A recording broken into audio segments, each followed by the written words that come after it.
Hello, all.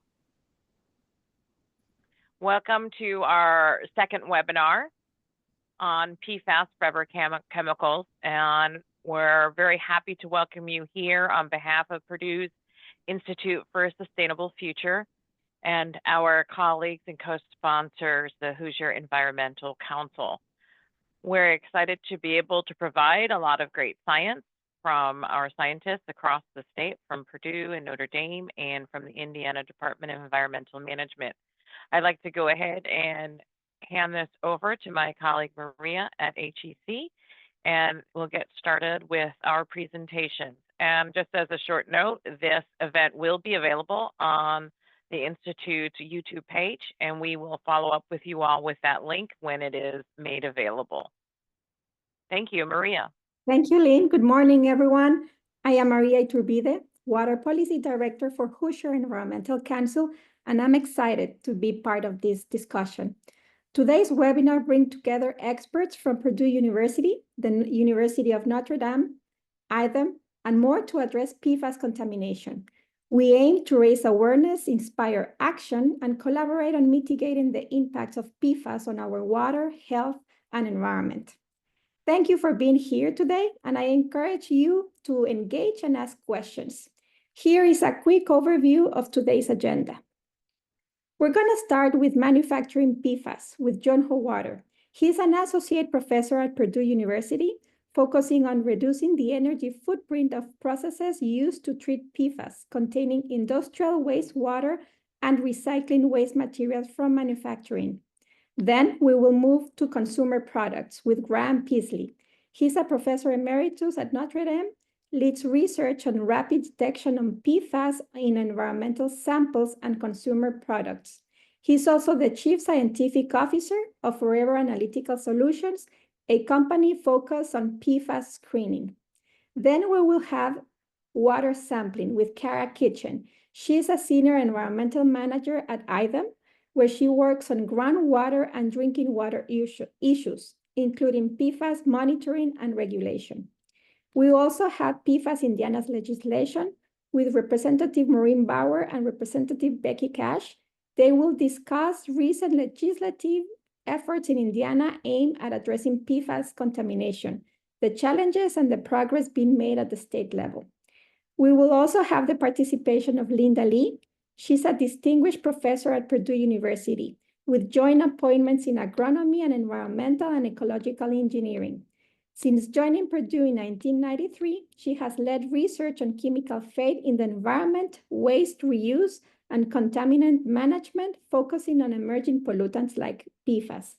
Sam Carpenter, Executive Director of HEC, with Linda Lee, will offer final thoughts and facilitate the Q&A session. We encourage you to ask questions and share your thoughts on the future of PFAS regulation and research. So Sam, the floor is yours for some housekeeping notes. Thank you, Maria, and thank you everybody for joining us today. This is our second PFAS webinar, and we're really happy to be able to partner with Purdue Institute for a Sustainable Future.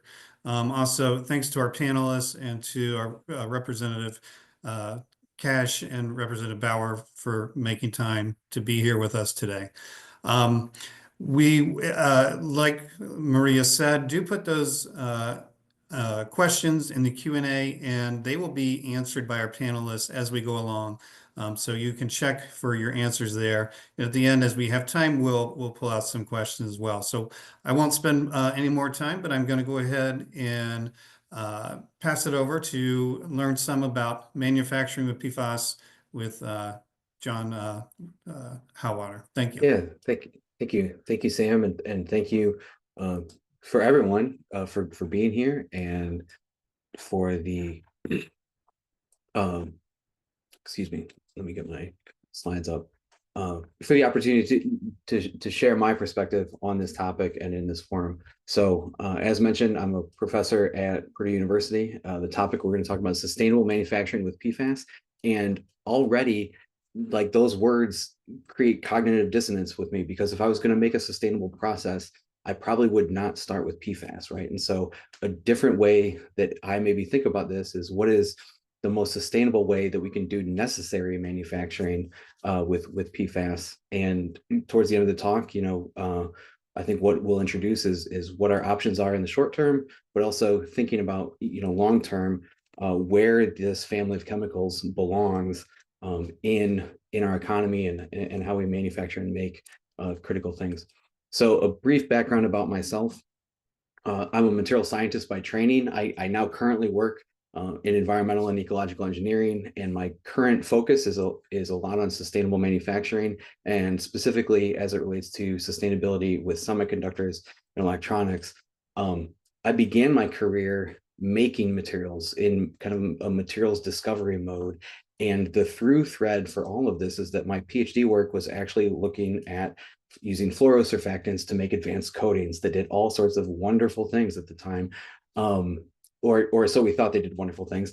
It turns out some of the key chemicals I was using from 2003 to 2008 during that PhD time became banned by the EPA shortly after I graduated. And that's when I was working at the National Lab, working at NIST. And the focus of that group had recently transitioned into this concept of sustainable polymers.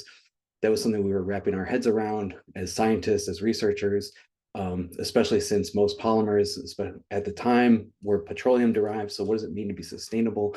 And this, for me, was a big awakening in terms of fluorochemicals, how we use them, why we use them, because I'd come from a point and a perspective that, wow, these do amazing things. They do important things.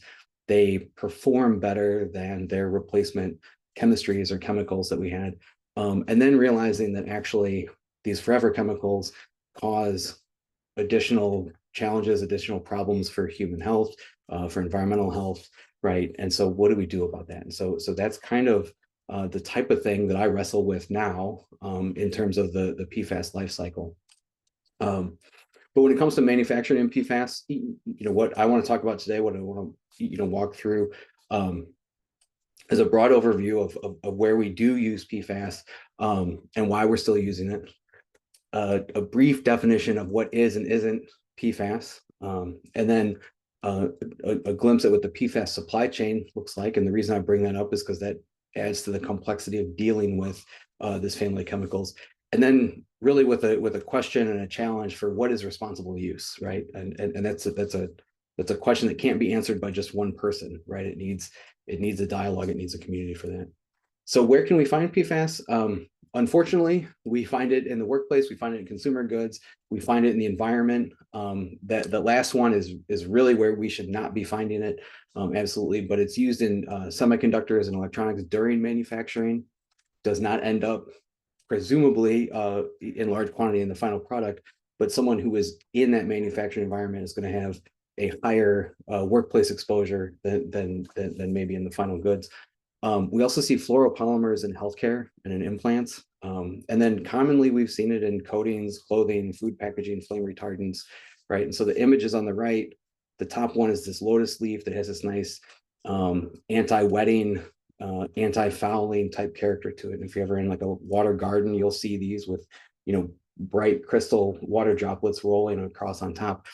That's the same performance we try to create in maybe anti-stain clothing, right? Non-stick cookware.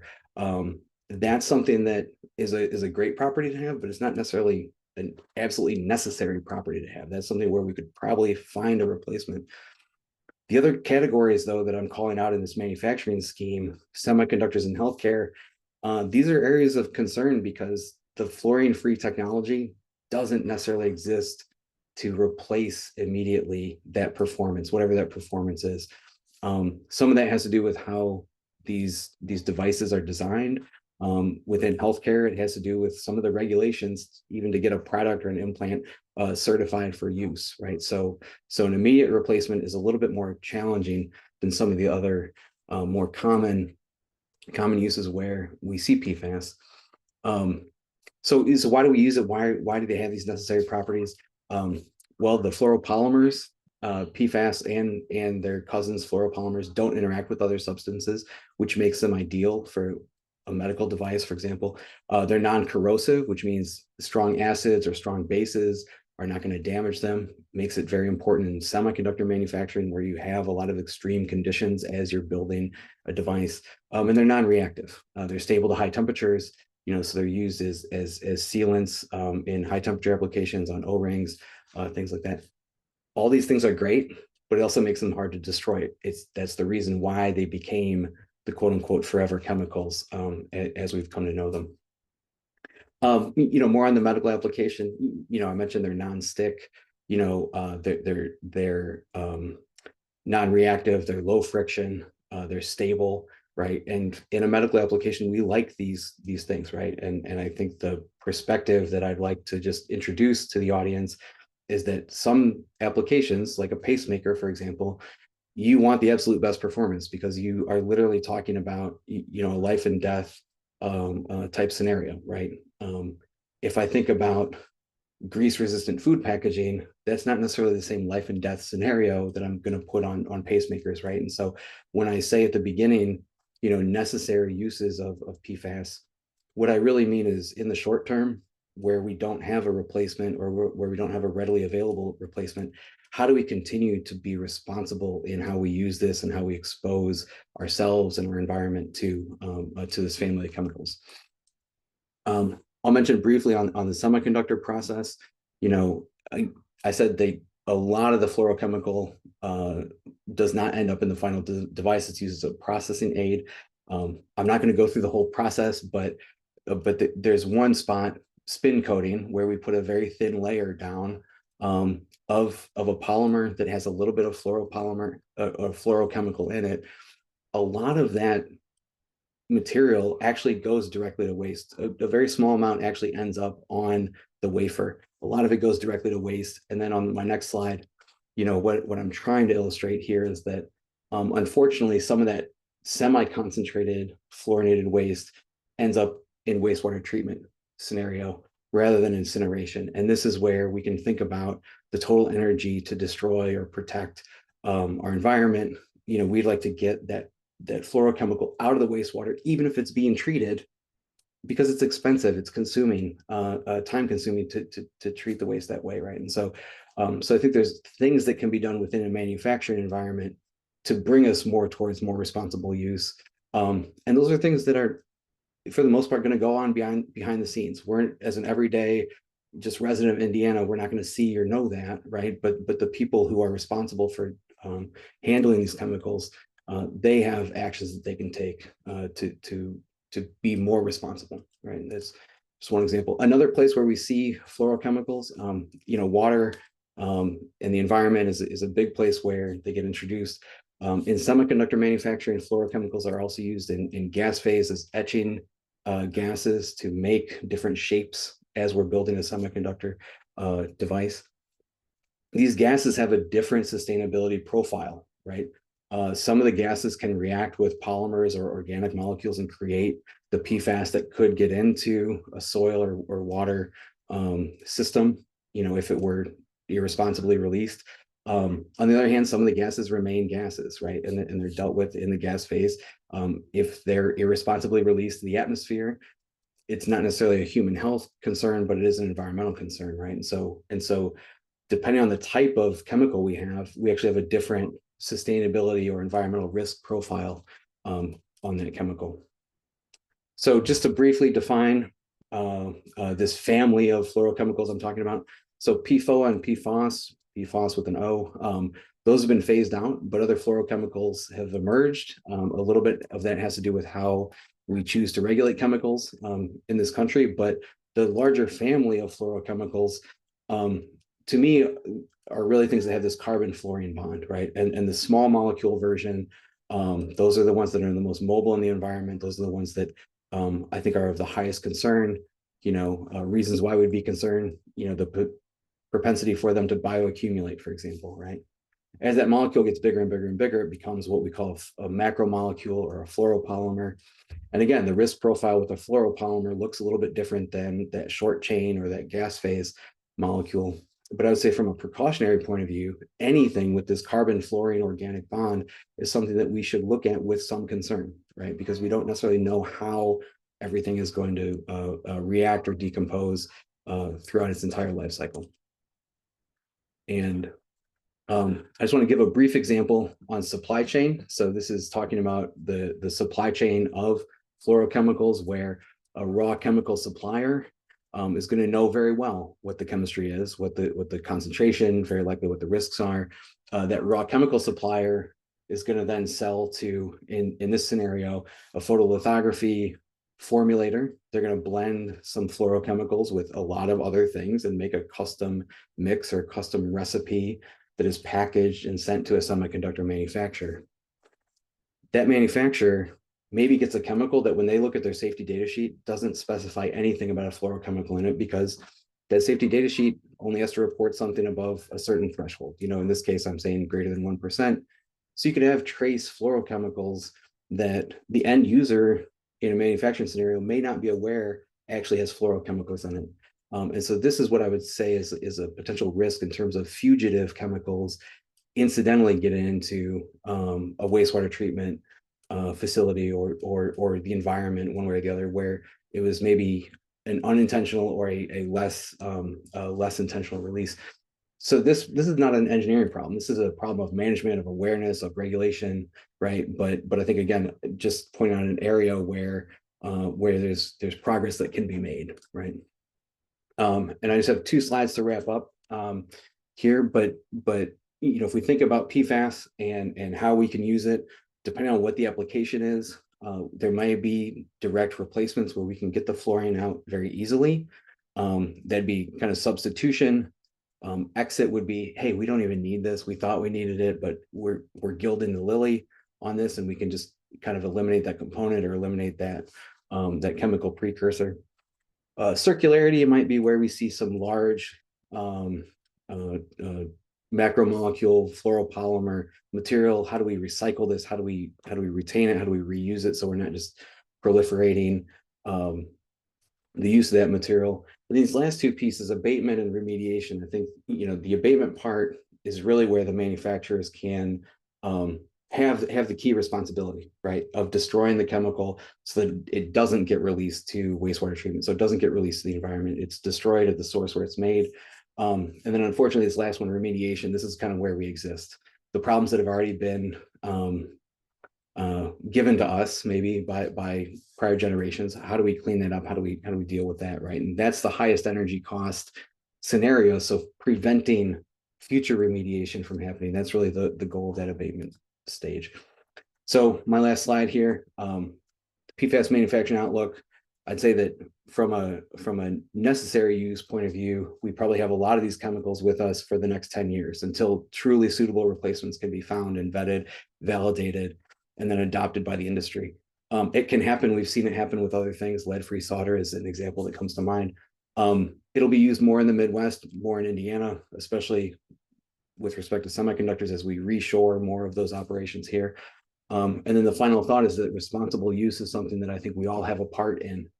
There's a technical side of it. There's a social side. There's a community side. There's an economic piece to all of that. And that dialogue has to happen for us to get to that responsible use phase. So with that, I'm going to stop my share and pass it back to Sam. Thank you very much. Great. Thanks so much, Dr. Howwater.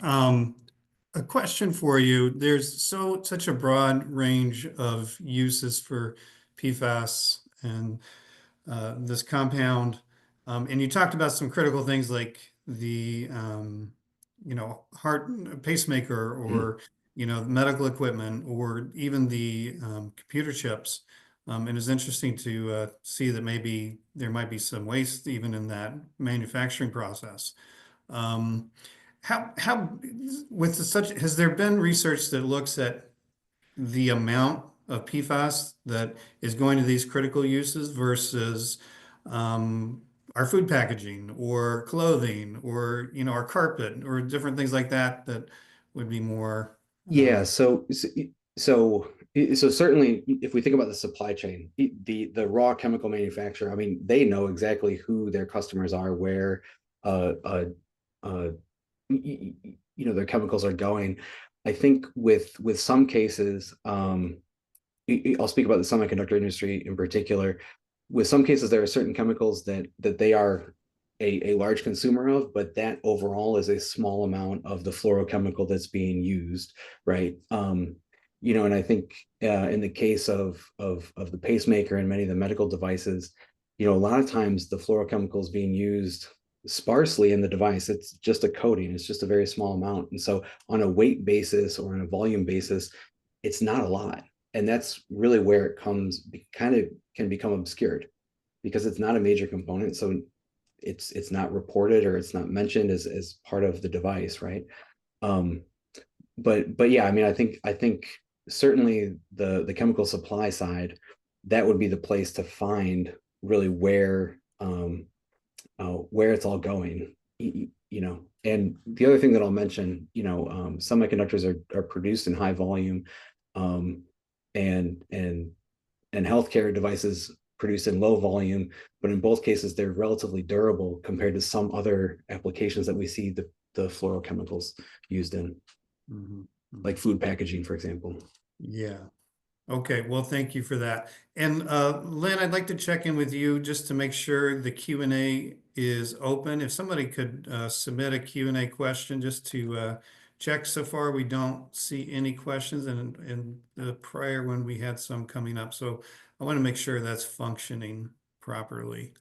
And while Lynn's checking that, we'll go to Dr. Graham Peasley, and he's going to talk some more about consumer products and PFAS.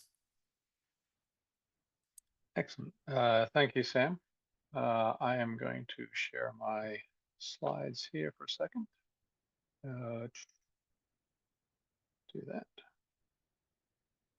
Let's see if we can get that to share full screen. Are you able to see that in slide mode? Not in slide mode yet, just in your view mode. There you go. How's that? Yep. Excellent. Well, thank you for having me, and thank you everybody for listening. Like John, I've been working with PFAS for a number of years, unintentionally and now intentionally. And I am responsible for this part of the webinar on consumer products, because that's been a research theme you'll see in my group for several years. And consumer products mean different things to different people, so we should define them. But PFAS are well known. PFOA and PFAS are the poster children of this particular chemical species, but there's really 15,000 of them out there. And of course, non-stick cookware is in the market and spotlight, as is firefighting foam. Once deemed essential use, but now there's a fluorine-free alternative that's been in use at Heathrow Airport for 4 years now. Seems to work just fine. Non-stick clothing, of course, the Gore-Tex and all those waterproof rain gear you've got in the closet. Carpets used to be all fluorinated. Those have been quietly moving away from PFAS, the Scotchgard and such. Scotchgard is reformulated without PFAS. And of course, in our microwave popcorn, this is one of my favorite examples, because people look at me saying, what's that got to do with PFAS? And of course, when you first cut open that microwave popcorn bag out of the microwave, you see steam coming out. And as a good scientist, would you put steam in a paper bag? Probably not. It's released from the kernels when they pop. It would get soggy. So they coat the inside with a nice a lipid-loving substance called PFAS, and you put butter in there and you eat it. That's probably not the best place to put it. My role in this is actually just to measure where it goes. There is a paper, to answer Sam's question from a little earlier. Glugay, a company, went to a very clever paper and did all the patents that use PFAS, and they found 1,600 different uses of it in industry worldwide in 2020. And I'm sure it's growing since then, but you can get a good reasoning of where it's being used. And my ability is to be able to measure it quickly. I use a particle accelerator. The rear end of it is shown here. And we can actually use a nuclear technique where we hit the nucleus and we identify fluorine-19, the only isotope of fluorine. And it's pretty clear. You get a wonderful spectroscopic signal in about 3 minutes or less. So that's our ability to go look at things. And the first thing you do when you discover a technique is you go to somebody who knows a lot, Jennifer Field in this case, and we ask them, gee, did we measure it all? Is it a good measure? And the first thing we discovered back in 2017 was that in comparison with a liquid chromatography mass spec, which was still the state of the art for measuring PFAS, we measure a lot more. We measure somewhere between 20 and 50 times as much as what LC mass spec will measure. And that's true even today. And we now know a lot more reasons why. It's not that the LC-MS spec is bad, it's just got a limited library. And so we see all the PFAS at once, which is kind of terrifying. But what you can do with such technique, and here's one that the students loved, they went and they took their fast food wrapper and stuck it in the beam one day and discovered remarkably that the water surfactancy was provided by PFAS in that paper. So we published a paper, and just to give you an idea, I've published a lot of papers, not many of them are read by many people. This one got 52,000 downloads to date, and it's all about a fairly simple article saying, hey, we took 400 of these things and we measured PFAS in about 35%. And there's clearly not required because there were several papers that didn't have it, but therefore non-essential use. And we've already made fun of it several times. But the most remarkable thing is the number of news stories and Twitter or other such things that talk about it was remarkably high for a science paper. And its reason is not because it's brilliant science, it's because it's close to the heart or to the stomach in this case. And again, they missed the point of the article when we published it was, I don't really care about the wrappers themselves getting into the food. In my household, I had teenagers that food was in the wrapper for about 30 milliseconds before it was inhaled. But where does that wrapper go in this country when it's finished? 100% of them in this country will go into the solid waste. And in 60 days, it will aerobically decompose and end up in the waste stream, which passes through PFAS, pass right through any sort of leachate cleanup they have. And it'll end up in our drinking water or in our irrigation water, for example. And that gets into us. Remarkably, the FDA has now taken action, and they have announced that all sales of PFAS-coated materials in food packaging is done in February of last year. You might notice the year before, this was released in 2017, and so a mere 7 years later, we have gotten the FDA to take action. And in reality, they just sent a query out to see who's still using it, and they said nobody's using it anymore. So that was their action, and it took about 7 years to do that. In reality, talking to the people I knew in the food packaging industry, it took about 18 months for all 20 of the companies mentioned in our paper to move away from it, just getting rid of supply chains and finding alternatives. There was an alternative easily available, so they all switched in about 18 months, mainly because of the publicity. They didn't like the negative publicity, and some lawyers were circling Prop 65 in California.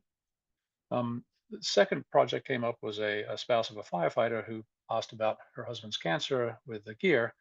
And we published not one, but a couple papers on, 3 papers eventually, on firefighter textiles that were loaded with PFAS. These were made with a Teflon inner liner and a side chain fluoropolymer on the outside liner.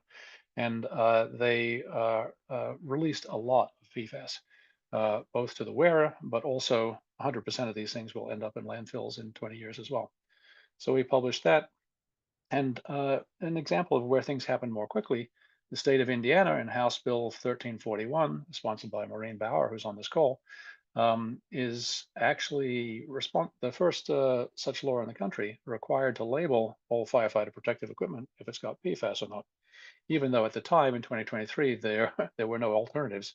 The good news is that the Union of Firefighters, right after the release came out, switched their position 180 degrees and were very much in favor of getting PFAS-free gear. And in the industry nationwide, 1.2 million firefighters, each with 2 sets of gear, are beginning to get PFAS-free gear now. It's taken about 18 months for the industry to come up with a suitable alternative. It's actually cheaper to make than the PFAS gear, and it has the same surfactancy that's required for essential use. So it's not essential, and it's being substituted, which is probably one of the more important results of my publications than all these other ones that seem to get this one everybody heard of. We put out a paper back in 21, which was talking about North American cosmetics. We took some Canadian ones and some American ones. And here's the interesting part shown. We have waterproof mascaras and this liquid lipsticks that have such words as long-lasting and waterproof. But none of them said PFAS, even on the ingredient list, because they're not required to disclose it, and they often disclose it in funny ways. They put it in Teflon as PTFE, and the average person doesn't know what that is. And so these things were in here, and they don't always put it in, by the way. These ingredients have the direct access to your bloodstream through dermal absorption or tear ducts and such. But the most important part we tried to make was that there's another pathway, this indirect path. And cosmetics are by definition non-essential in my playbook, but we just showed that it wasn't uniformly used either. The waterproof mascaras were pretty high, but you go out to some other types of cosmetics and they weren't used very much at all. And so it's and important to get sort of the literature as outstanding response of 433 news organizations reported this story, because it turns out every TV news reporter wears lip makeup. And so that, it's an interesting way of turning science into policy, because this led to an announcement by Revlon, L'Oreal, and all the big companies within months of this coming out that they're all going PFAS free in 80,000 products that they sold. Now, of course, they gave themselves 7 years to do that, but that's just response to potential market demand.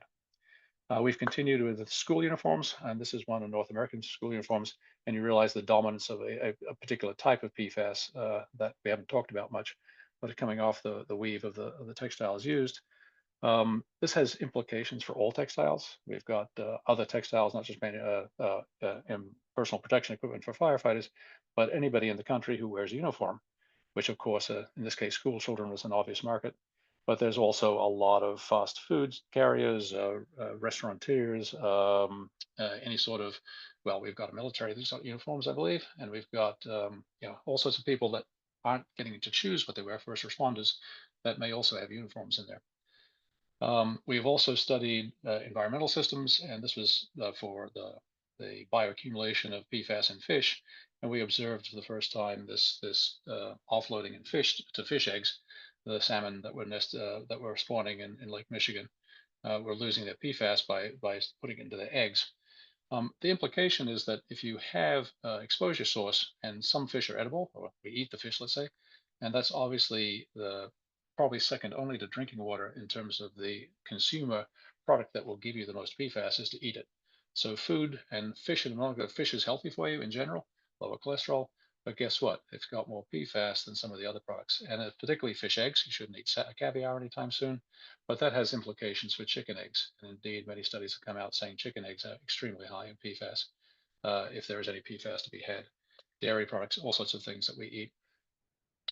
We did fluorinated containers. There's something called direct fluorination, where they take a fluorine gas and they treat the container to make it chemically resistant, i.e. it makes a small fluoropolymer layer on the inside, which resists the food, or if it's an acidic food, in this case, we hypothesize it could work on food. It's actually used mostly for insecticides, pesticides, chemicals, cosmetics, but potentially foods, though at the time, nobody knew if they were using foods. And there's a direct path, of course, if it gets into the food that you eat it, or for everybody else, we all get it through the indirect path. And I'll end up with just an example of how widespread these things are. This one is out last month. This is the watch bands. You may have seen this in the news the last couple of days. These are the smart watches and the fitness trackers that have brand names.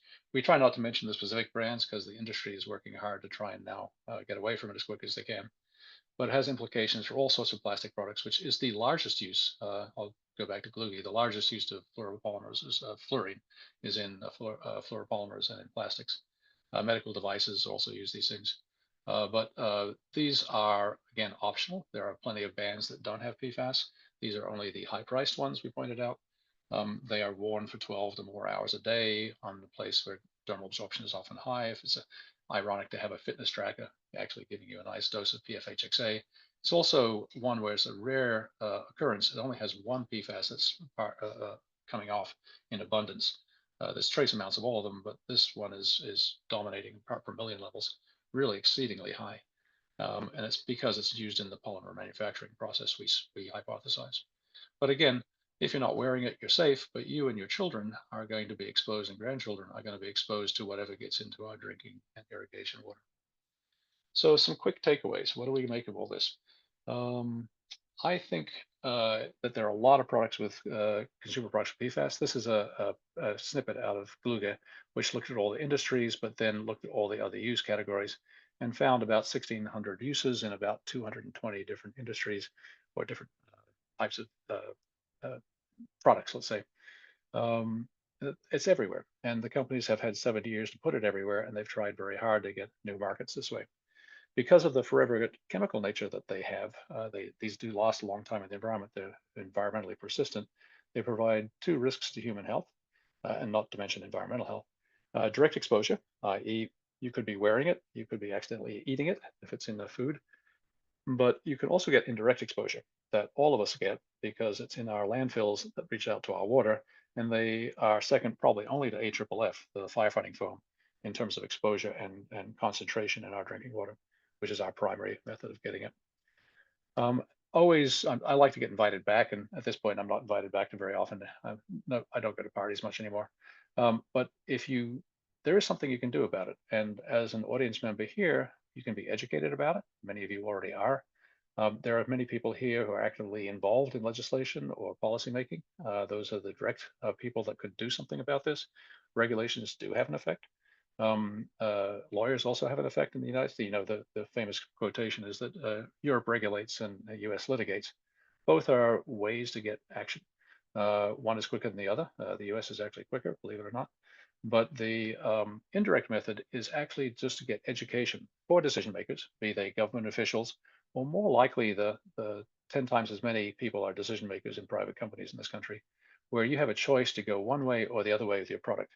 Who in their right mind decided to put a full page ad out in the New York Times that they have new fluoroelastomer watch bands? Well, somebody didn't get the message, because now we picked on them and we said, hey, they are there and they're really quite harmful, or potential for harm is quite high. And so, you know, it's just a sort of a decision like John referred to and before. Industries can make choices, and if it's not essential, then you have to make a pretty good argument why you'd like to get this thing out in the environment. And consumers have tremendous power, and that their market forces can drive these things. And this we discovered from simply publishing some papers. It's my puny effort in this is just to simply bring some attention to products that people use. And that gets a groundswell of activity, and companies respond to that. So far, they haven't come after me, but they respond, especially since I don't call them out. And in fact, most of my papers I send to the industry first and have them get prepared that, you know, you guys got this in there. Do you know that? And as John said, many of them do not, because it's a supply chain issue. I'd like to thank all the people that did this work. Those are the students that I currently group members of, are actually almost half a year old now. My email address is here, and I will take questions by email if you don't have time at the end of the symposium to ask, but be happy to do that. And I thank you all for your attention. Thank you, Dr. Beasley. That's fascinating to hear the impact of your research and papers, and we'll keep inviting you to our party. And I'm curious, well, I guess I just state that it's encouraging to hear how information is impacting that. Going forward, do you feel like we're going to see the same type of progress in gaining a better understanding in products, or have we hit the kind of low-hanging fruit there? I'll give you a little bit of good news right here. This one, Ian Cousins pointed this out last year. There seems to be a real ripple effect. PFAS was never heard of before they coined the term in 2011. There were the PFCs before that. In the last 10 years, not much happened. And then in the last 5 years, an awful lot has happened. Regulations have sprung up everywhere. There are 17 US states considering PFAS legislation as of the moment.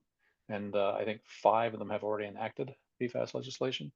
And I would guess that at the end of the next 5 years, all of them will have at least heard of it, and many of them will have regulations. That has a real impact on industry. Industries have heard about it. If they want to stay alive, they certainly have. And they're doing the best. There's a sustainable way. There are essential uses that it's going to take a while to phase out, as John suggested. And that's a very common sense approach. The other approach is to say, if you don't need it, why is it there? And that's where the consumers are pushing hard that way. And so I'd like to give some sort of uptake. And this paper says, yeah, there's been a lot of activity. And even Indiana made it into this paper. There's a quote of the House bill there that was defeated because there was enough activity to realize that wasn't a common sense studied approach. So there's room for positive news here. Wonderful. Well, thank you. Thank you for sharing with us today. We're going to move to Kara Kitchen with Item to talk some about the results with PFAS sampling in our water that she's been involved with. All right. Go ahead. Let me bring up my slides. Can you guys see them okay? Yes. Okay. If you want to put it on slide mode, then it will fill the screen a little bit more. I think it's just lagging behind. It should be. Let me know. Okay, but we can see it. Okay. All right, so I'm going to talk about IDEM's PFAS sampling initiative in regards to the drinking water. We started to develop this work plan in the spring of 2020 to evaluate the statewide occurrence of different PFAS chemicals in 778 community public water systems. We did this project based off an emerging contaminant grant that we got in September of 2020. So we broke this up. We've broken it up into several phases. The first 4 phases are done, but this is kind of how we approached it as far as population served, how many of those were, and then you can see the time frame that it took to get all the sampling completed. So in preparation for each of these phases, we basically sent out surveys to each of the systems to see if they wanted to participate, make sure we had valid shipping addresses for them. And then how we did these first 3 phases. Sarah, we're still seeing just your title slide, and I think you're actually No, moving no. through your slides. I am, So we're, yes. yeah. Uh-oh. Maria, oh, there you go. You moved to the second slide. Oh, I think maybe am I lagging real bad? No, you're not actually in screen mode. You're not in presenter mode. We're only seeing this. Yeah. Oh, well, it shows it that way on my screen. So Maybe switch. There's a.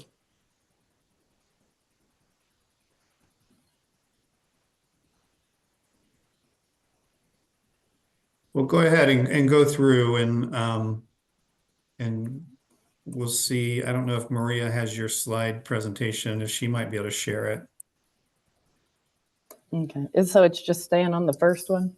No, Well, it's you're on in the the second second one. one now. It's on the Okay. second slide now. Oh, okay. Okay. There we go. Ah. Okay, now you're good. Okay, go ahead. Okay, sorry about that. But okay, so we sent out the surveys to the systems to see if they wanted to participate. All of this was free to them. And how we did these first 3 phases was the coolers and all the bottles, gloves, instructions were sent to the operators. And then they filled the bottles and sent them back to the lab. And so they collected them at the finished water points and also took raw water samples at their wells or the intakes. They analyzed them for 18 different PFAS compounds using method 537. Detection limits were set at 2 parts per trillion. And then for phase 1, we used the Indiana Department of Health to analyze them, but for all the previous ones, we've used Pace Analytical private lab.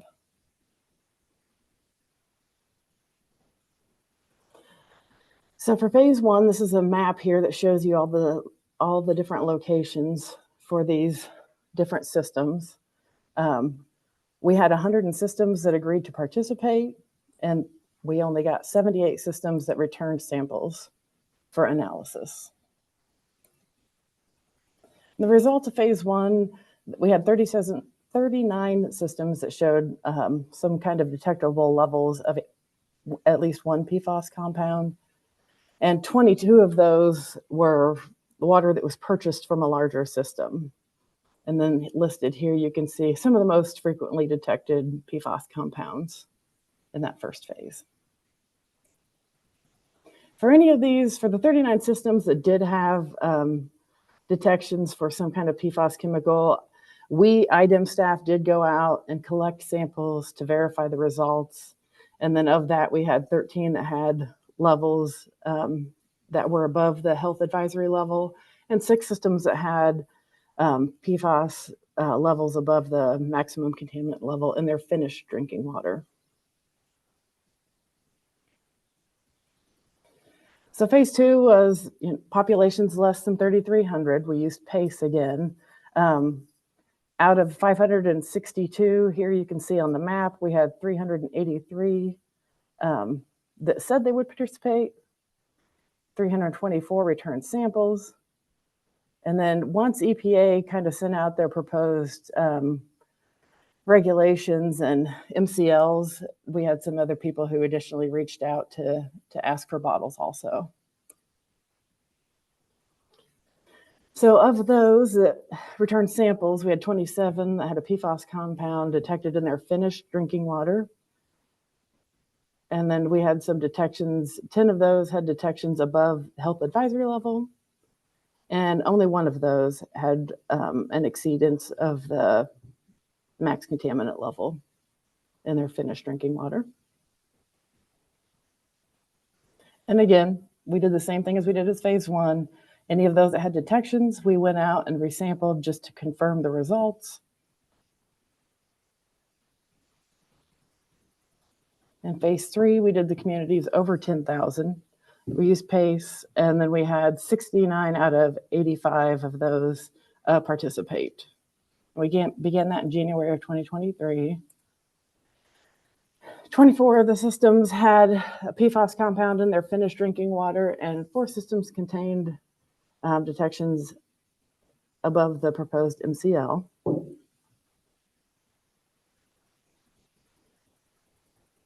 So phase 4 is kind of where I came into the picture of it all. That's what we worked on doing all this summer. Phase 4, a lot of the systems that had detects for a PFAS chemical, those samples came from a surface water, or systems that purchase their water from a larger system that gets their source from surface water. So we had 30 public water systems that source their drinking water from surface waters, so rivers, lakes, ponds, things like that. So we started in May of this year collecting samples, and that was IDEM staff, and then we also had a couple of interns that were out collecting samples. So to go out and collect samples, we tried to collect the sample upstream from a drinking water intake, like on locations that were on rivers, creeks.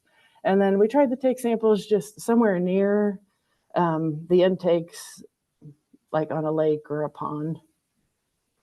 Of those, there were 44 different intakes because some of the communities had, 2 or 3 different intake locations. We used a grab sample method when it was possible, and if we couldn't safely access the water, like from the bank, we used disposable bailers.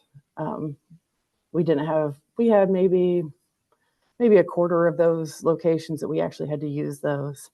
And we worked with Michigan initially to get some of the sampling advice because there was a lot of not sure what equipment was PFAS free and what we should use. And they've been doing PFAS sampling since the early 2000s, so they gave us some great advice.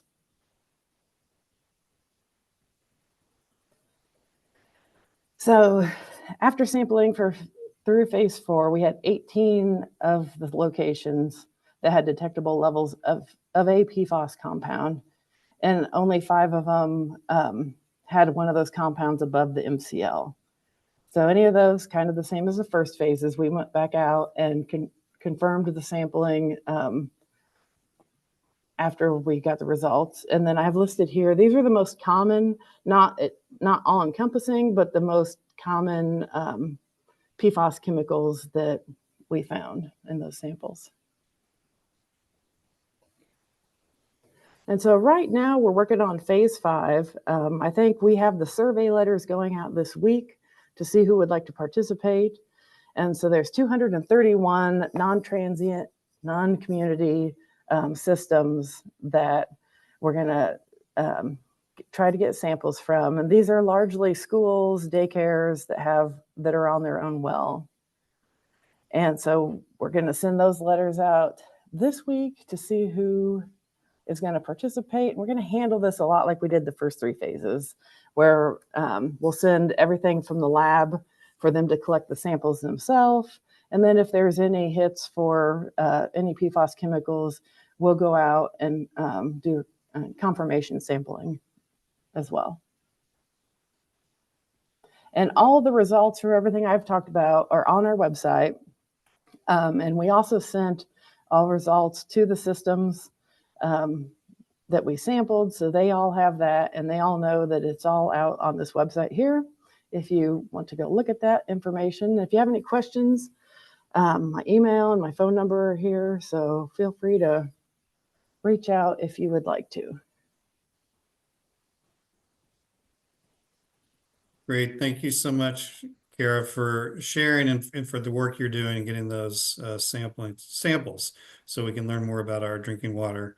I'm going to save questions for the Q&A here because I know our legislators have session coming up, and I want to make sure we have enough time. I will put a note just out. Representative Cash is going to hop on and share about her legislation. We will be dropping an evaluation for the session today probably in the Q&A is where we'll put it. So we'll appreciate you taking some time to fill that out. You'll get that as part of a follow-on as well, just an evaluation or survey of the webinar today. Good to see that a lot of questions are getting answered in the Q&A. So with that, I will hand it over to Representative Becky Cash to share now. Thank you. Hi there. You're starting with me, not Representative Bauer? Yes. Okay. All right. Fantastic. Do you guys have a slide just that has the bill on it, or no? If you have nothing, that's fine. I can bring that up. Why don't you go ahead and start, and I Okay. think I can probably find that. Perfect. Okay. Hello. Thank you so much for inviting me on this call. I'm truly honored. I know there's a lot of people on here, and a lot of you shared the webinar with people. And I know that I shared it with quite a few people, and people were pretty excited. So again, just really appreciative. So my name is Becky Cash. I'm a state representative. I represent parts of Boone and Hendricks County. This is an area of particular interest for me, and I was on the first webinar in this series that you guys did also. I have 6 children. 4 of them have special and medical needs, and I know what PFAS is doing to our children, which is why I put forward this legislation, and it's House Bill 1286. I know you don't have it in front of you yet, but the bill is pretty simple. The synopsis of the bill is that it would require the Department of Environmental Management, which is IDEM, IDEM, to publish a registry of persons that discharge PFAS chemicals into the waters of the state. So more specifically, what we are looking to do is require manufacturers to report to the Indiana Department of Environmental Management how much PFAS chemicals they are dispelling, dispersing, emitting, however you want to call it, into the waters of Indiana and our groundwater. And there's been a lot of communication about the bill. So if you've looked at the bill, assuming we can get a hearing on the bill, there will be some amendments that are put forward. So just to share a little bit about the bill process, as legislators, we are given a date when we have to put all of our bill ideas to the attorneys. And then we're given another date where we have to approve our bills, and then a date where we have to file our bills by. So sometimes bills are not perfect when they come through, because we know that we'll be able to edit them. And strategically, sometimes we actually, sometimes I ask for the kitchen sink knowing I'm not going to get it. In this case of this bill, we just wanted to get it forward and knew that we could amend it as we went. My purpose in writing this bill was, there's a lot of talk about water quantity in our state. A lot of things going on in Boone County where I live and such. So that's been real hot button. There's not a lot of talk within the legislature that I've seen in the 3 years that I've been here about water quality. And obviously, I'm preaching to the soapbox here. You all know what a big deal that is. I'm extremely concerned about the continuous increase in the number of autoimmune diseases that our children are getting. Last I heard, there are 50,000 autoimmune diseases that women are getting in our country. I don't know how they differentiate all of the different ones. There's just so many of them. Obviously, men are impacted. It just impacts so much about our health.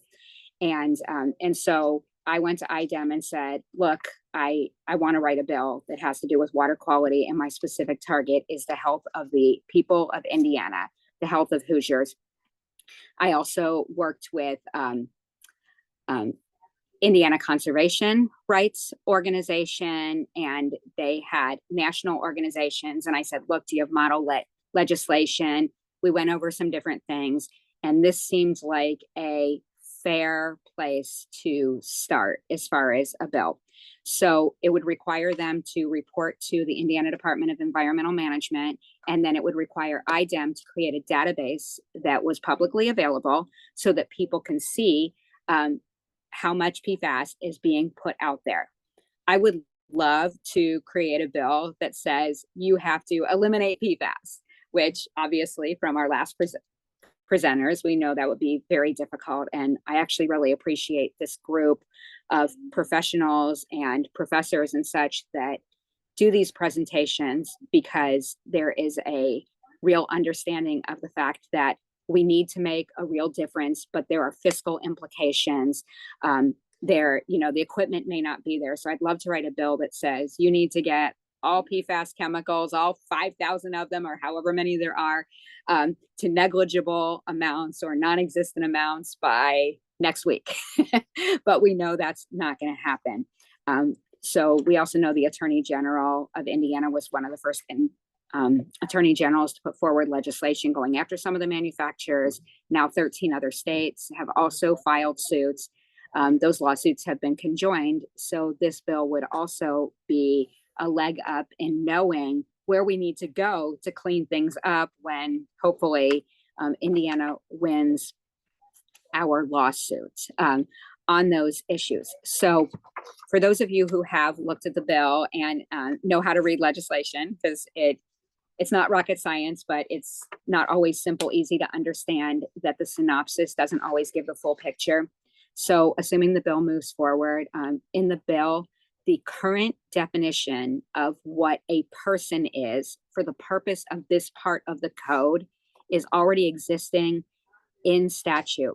We would need to change that to make sure that this only applies to manufacturers, because we want to make sure that when it is time to clean up these PFAS, I mean, we all think it's time now, right? But when we actually get to the point where this is going to happen, that our towns, our state, our municipalities, our farmers, individuals are not liable for the cleanup of this mess, that the manufacturers are liable for it. So that definition would change as we move forward. The definition of PFAS that is in here is a pretty broad definition. We knew that going into it. I say we because I worked with stakeholders on this bill. That is ideally where we would like it to stay, but we know that the current definition in Indiana code says and is in firefighter materials, or as is in firefighter gear. So we would like to make it broader than that, so that these aren't just those chemicals. And that will be something that we will have to legislate out as it moves forward. So I'm talking to the chair of the committee. I am hopeful that we will get a hearing on this bill, and I will fight to make that happen, but it has to happen by the third week in February, because that is when all bills in the House have to have passed through the House, and all bills in the Senate have to have passed through the Senate. Then it switches over to the other side, and we will have to do it all over again. So, Sam, I don't know if you have any specific questions, but about the bill. Yeah, thank you. And so the bill is at the House Environmental Affairs. Mm-hmm. And let's see, Representative Bo Baird is chair of that committee. So if people are interested in showing your support for the bill having a hearing, that is one place to reach out. And if you, unfortunately, I can't put anything in the chat or even the Q&A, but I'm going to put for my fellow hosts here a link for the bill and for the committee. If people want to see, if they can share that, then we can see who to reach out to. But yeah, I think it's, from what Dr. Peasley was saying before, this is an important step in just having that information be available to people to better understand what's going on with PFAS and manufacturing and how it's getting into our waterways. Sam, you can change who you send it to everyone, and you should be able to send the chat to everybody. Just change Okay, the it's just drop down list. Panelist for me. I don't think I'm a Right, host. right. There should be a little drop down arrow where it says host and panelists, and you should be able to select everyone. But I just reposted what you had Okay, thank you. Posted. Thank you. Well, thank you, Representative Cash. We appreciate you taking up this issue. And at this Thank point, you. we'll move on. And if you're able to stay on for Q&A later, that's great. If I know you also need to get to session, so if you're not able to, we understand. And I just want to add that people are welcome to reach out to my staff. So Becky Cash, state representative, people are welcome to reach out to me with input. So. Okay, wonderful. Well, thank you.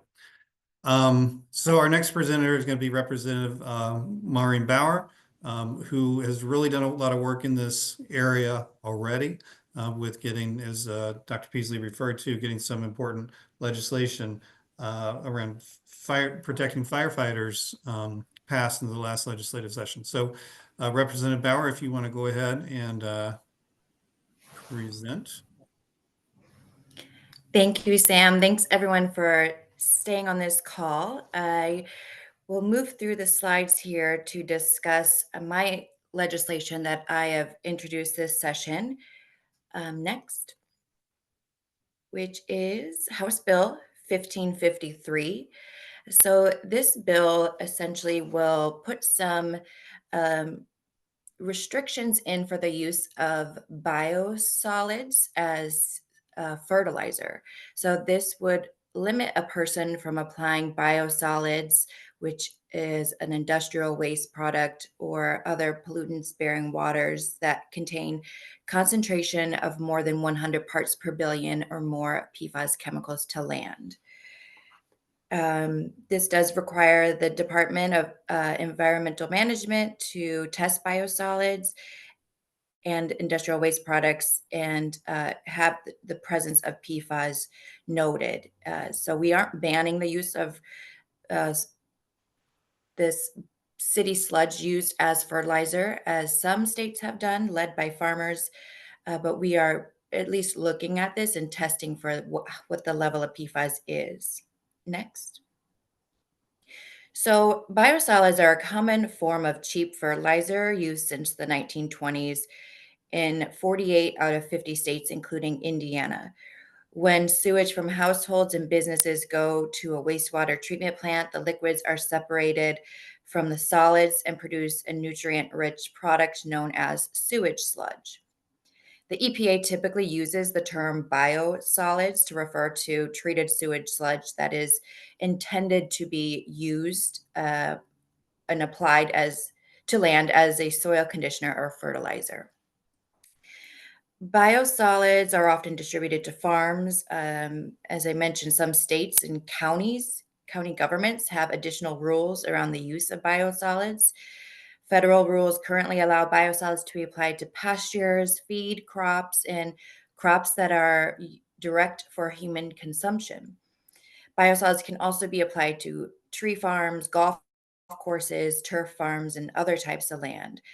In other cases, biosolids are sold at stores to the general public and often used for lawns and home gardens.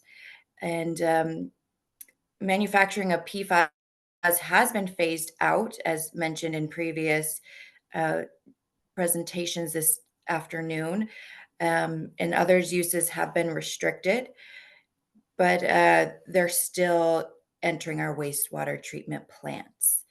So traditionally, wastewater treatment technology does not remove or destroy PFAS, and these chemicals typically accumulate in sewage sludge. So PFAS ends up in wastewater and have been found in treated biosludge that is land applied to farms. EPA has encouraged the use of this sludge for treated wastewater as an inexpensive fertilizer without limits on the amount of PFAS it might contain. And the agency still does not regulate these toxic compounds found in biosolids. Next. So PFAS, as I mentioned, enters the wastewater treatment facilities from disposal of products containing PFAS.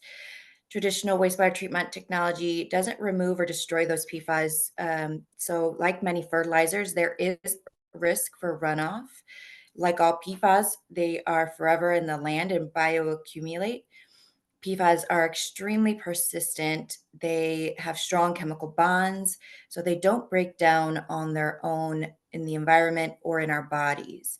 The practice of using this sludge as fertilizer on farmlands can contaminate the soil, groundwater, and nearby lakes and streams.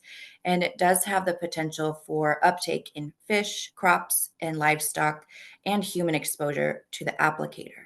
Next. So the US EPA does promote the use of sludge as fertilizer because of the organic matter and nutrients it contains. But an agency assessment found that sludge also contains forever chemicals, pharmaceuticals, microplastics, and other contaminants. Researchers have found that once the sludge is applied, PFAS can be absorbed into the water and soil, where they can reach our groundwater supplies or be absorbed into the roots of plants. So several states have begun to monitor for PFAS in sewage sludge and publish reports and data that are publicly available, like Michigan, Maine, California, New Hampshire, Vermont, and Connecticut. Texas and Oklahoma have introduced bills that would limit or eliminate sludge use on farmland, and states like Maine and Michigan have shut down farms after the land was found to have high levels of forever chemical contamination following years of wastewater sludge application. Next. So, as I mentioned, there are currently no standards for PFAS concentrations in materials for land application. Historically, it has been the role of EPA to establish the land application criteria. However, just last week, on January 14th, the EPA released a draft risk assessment. The research focused on those living on or near impacted sites like family farms and neighbors, and those who rely primarily on their products like food crops, animal products, and drinking water. So the assessment is not an enforceable rule. It does provide data that can inform future regulations or actions. Next. So federal regulations are potentially years away, leaving states and cities in limbo. EPA's analysis did not suggest that the general food supply is impacted by the use of biosolids that contain PFAS, but a growing number of farmers are finding PFAS contamination. Dairy farmers have euthanized 80% of cows, causing $1.5 million in debt in other states. Studies have revealed that PFAS end up in some products like leafy greens or milk and dairy. And in Maine, farmers were the ones who led the effort to reform the use of PFAS-laden biosolids on farms due to the harm that they have experienced. Next.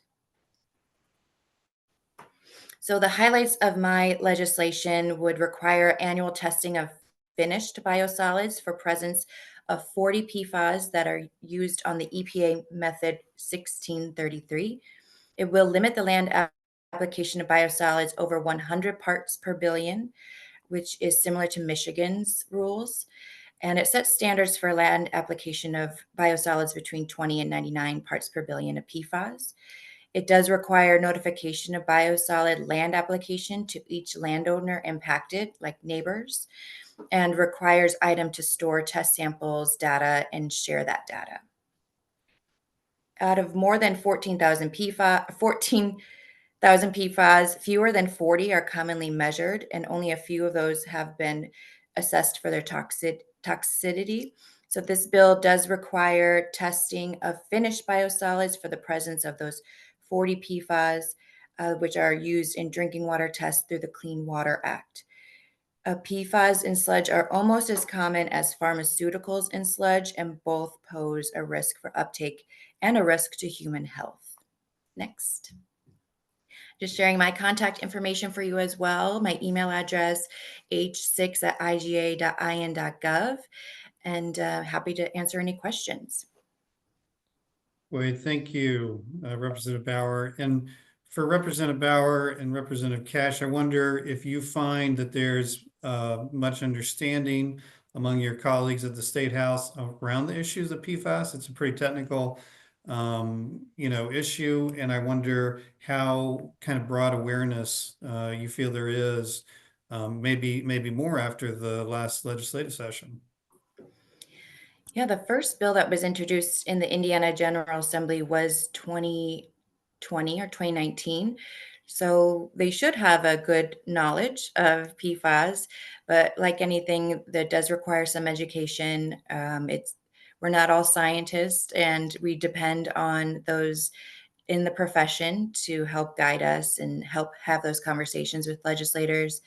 But we're certainly, it's more of a common State House word now than it has been in previous years. And are you aware of any farmers that are concerned about what it might be doing to their farm ground in terms of having this accumulation of PFAS build?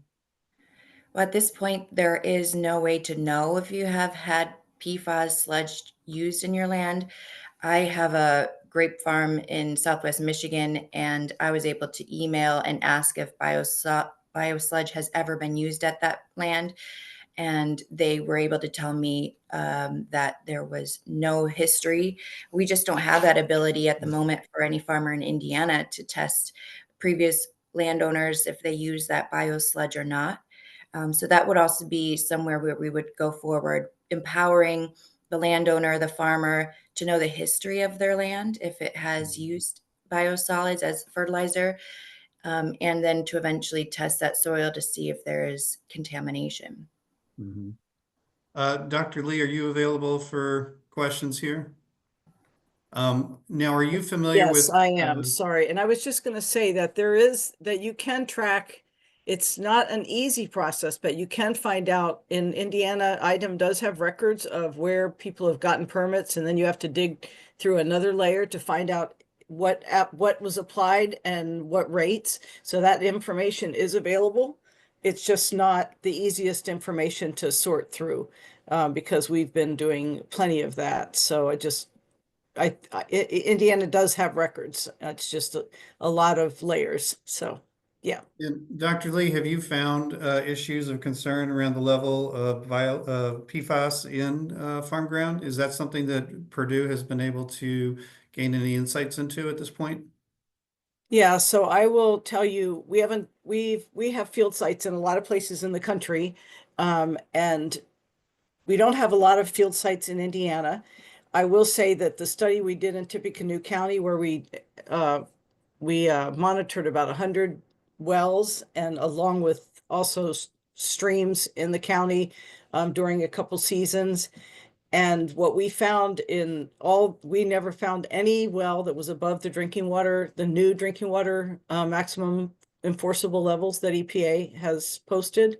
And obviously concentrations were a little higher in the streams than in the rural well water. A lot more is going into the streams. Plus we have a lot of tile drainage in Indiana. So that means we have a lot of things discharging to streams.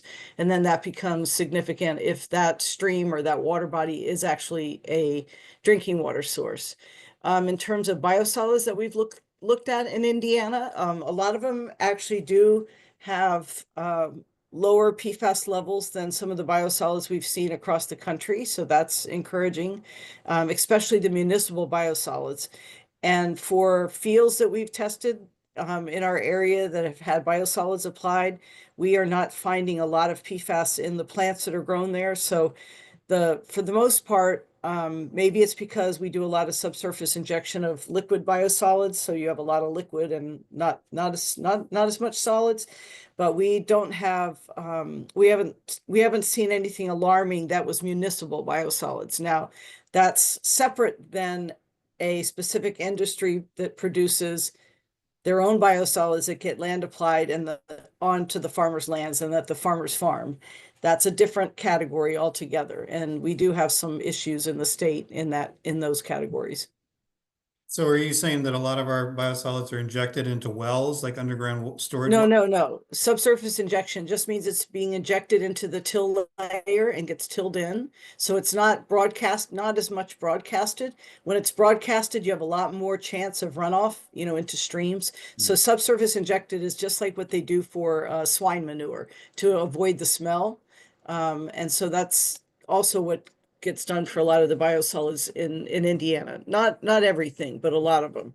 And I'm just saying that from what we've looked at so far, a lot of the municipal biosolids kind of fall into the lower range of what we've seen across the nation, but there are some industrially impacted solids, not from wastewater treatment plants that are getting land, that have been land applied in the past, that have left farmland with pretty high concentrations.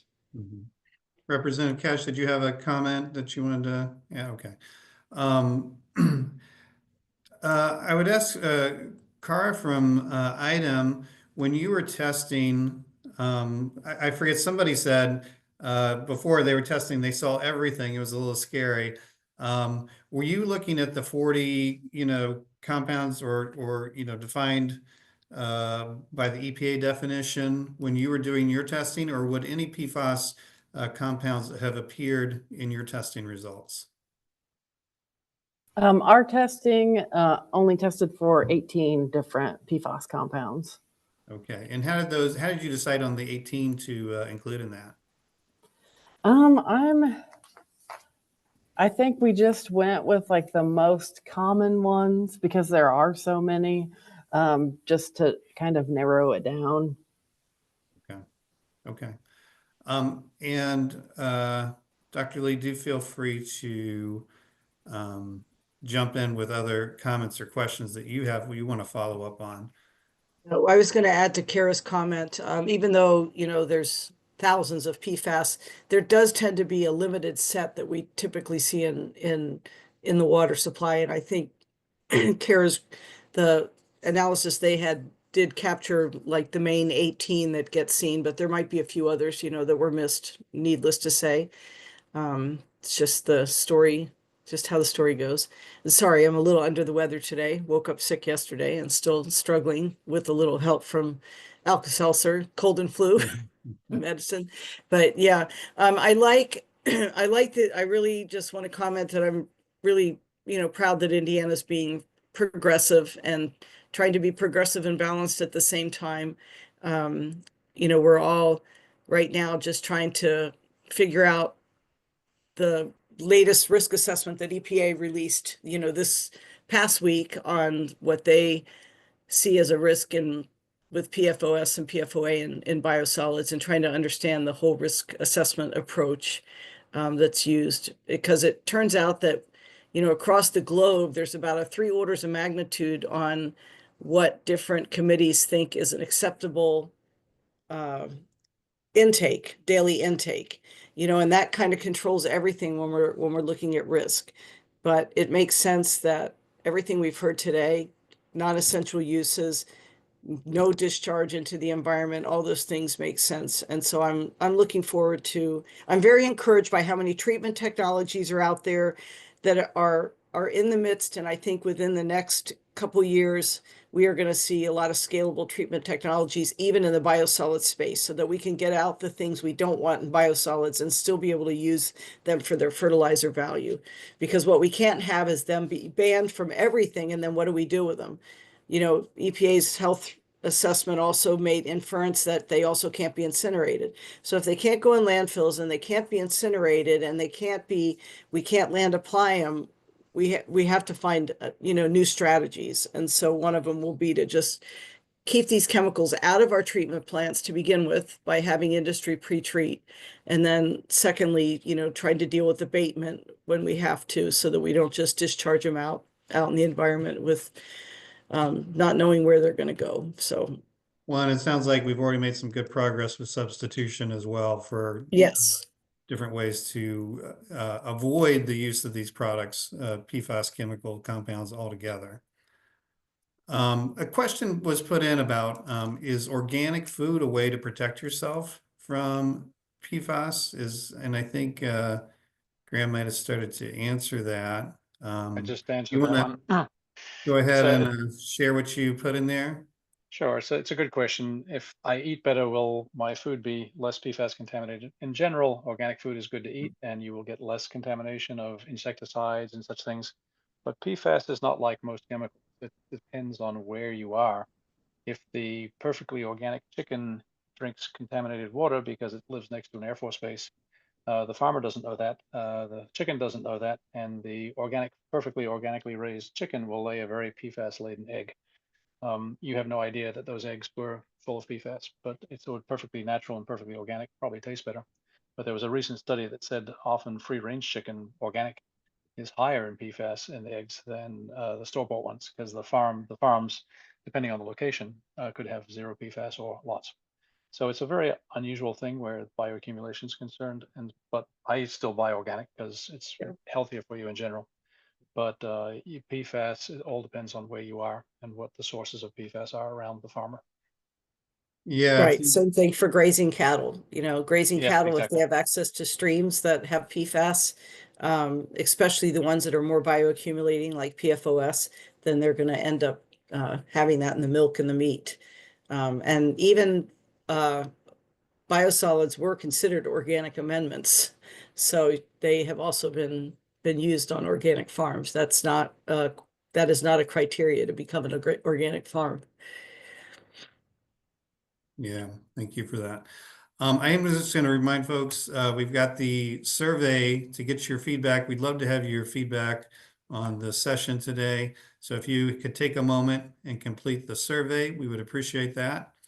And on the last point, it just seemed the prevalence of PFAS and how they get into our water and our land is they're coming at us from all directions, it seems like. So it's good to have the more information and disclosure. Okay, I think we've done a great job of answering the questions in the Q&A.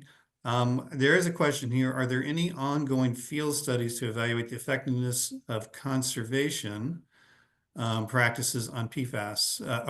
I'm sorry, on PFAS concentrations. So is conservation efforts like, wetlands or that sort of thing, was that actually have any impact on PFAS getting into our biosolids and the quantities? Has there been any look at that sort of thing? Well, that's not really going to affect what goes into our biosolids. And if runoff goes into a wetland, the biosolids will now be in the wetland and accumulate in whatever wetland animals or plants that are there. So I don't know that. I mean, I don't know if conservation practices, even buffer strips, are sufficient. We've talked about that in regards to other things. Buffer strips don't. Our tile drain systems allow water to just be bypassed through most of the soil, and it goes directly to streams, and that reduces runoff. And when we do have runoff, you have a lot more. We call it the 80-20 rule. So 80% of the contaminants end up in our waterways during the 20% most intense events during the year. So we call it the 80-20. So those intense rain events are not really managed well with any of our normal conservation practices, in terms of buffering. So I'm not sure where where some of that question is coming. But I will say that for landfill, we are looking at sorbent mitigation. We have some sites. We have a site in Maine, and we are trying to get a site here in Indiana. We've had greenhouse studies, and we'll be doing more in Maine, but mitigating locally available low-cost organic sorbents like wood ash from municipal trees and things that maybe gets burned. Seems to have a really high impact on reducing PFAS leaching and PFAS uptake into the plant. So it won't make PFAS go away, but it will be able to help us manage large landscapes that have gotten a large legacy of PFAS over the years. So that's encouraging too. Wonderful. Well, thank you. Well, folks, I think we're gonna wrap things up. I am gonna put in here a link. If you do want to advocate, there's a link here at how to find your legislator for people that are interested in doing that around PFAS. There will be more discussions about this, going forward as well during this legislative session. I want to thank everybody for your participation today. Again, I really want to thank our panelists that bring a tremendous amount of expertise. I want to thank our representatives, Becky Cash and Maury Bauer, who have taken this on as an effort to really make some improvements in our state. And I want to again thank, it's a pleasure to be able to work with Purdue's Institute for a Sustainable Future on these webinar projects. So with that, there will be an email that will go out that will have a recording so you can review this information again. And thank you for being here with us today. And Sam, I'll just add that we are finishing up our Indiana PFAS assessment for Indiana. It's kind of in production right now, so we'll make sure to send that out to everyone who is registered for these webinars. Wonderful, wonderful. Great, well, thank you.